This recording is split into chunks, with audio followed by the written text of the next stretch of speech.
అందరికీ నమస్కారం. మీ ఏసీ ప్రతి సంవత్సరం సర్వీసింగ్ చేయించుకోవాలో లేదో ఈ వీడియో చూసిన తర్వాత మీకే అర్థమవుతుంది. నిజానికి ఈ కస్టమర్ మమ్మల్ని పిలిచింది ఏసీ సర్వీసింగ్ కోసం కాదు, ఏసీ నుంచి ఏదో స్మెల్ వస్తుంది అని చెప్పేసి పిలిచారు. ఎందుకంటే వాళ్ళ పాపకి 2 months నుంచి స్కిన్ అలర్జీ ఉందంట. సో ఒంటి మీద ఏదైనా ర్యాషెస్ రావడం, చర్మం అంతా రెడ్డగా అయిపోవడం, హాస్పిటల్లో చూపించి మెడిసిన్ వాడుతున్నాం కానీ తగ్గట్లా. అయితే ఒకరోజు ఆయనకి వాళ్ళ అమ్మాయి రూమ్లో ఉన్న ఏసీలోంచి ఒక స్మెల్ వచ్చింది. సో ఏసీ చూడడానికి బాగానే ఉంది, సరే ఎందుకని చెప్పేసి పిలిచి మమ్మల్ని ఏసీ సర్వీసింగ్ చేయండి అని చెప్తే మేము ఓపెన్ చేసేసరికి ఇలా ఉంది. ఇది ఈ స్థాయి వరకు ఎలా వెళ్ళిపోయింది అంటే ఆయన పైన కనిపించే కాయిల్ని ఎప్పటికప్పుడు క్లీన్ చేస్తూ ఉన్నారు. సో అది నీట్గానే కనిపిస్తుంది కాబట్టి ఏసీ ఇప్పటిదాకా ప్రాబ్లం లేదు అనుకుని అయితే 2 years నుంచి ఆయన ఇప్పలేదంట.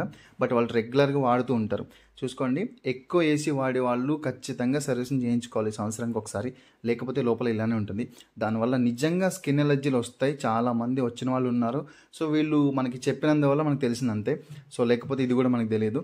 కాబట్టి ఎక్కువ యూజ్ చేసే వాళ్ళు 100% ఏసీని అయితే సర్వీసింగ్ చేయించుకోండి. ఇంకొకటి ముఖ్యమైన విషయం, ఏసీ గాలి ఎప్పుడు కూడా పూర్తిగా బాడీ మీదకి పెట్టుకోకండి. సో రూమ్లో అలా పైకి పెట్టేసుకొని ఫ్యాన్ స్పీడ్ ఒకట్లో పెట్టుకొని సరిపోద్ది. So please subscribe to our channel. Thank you so much.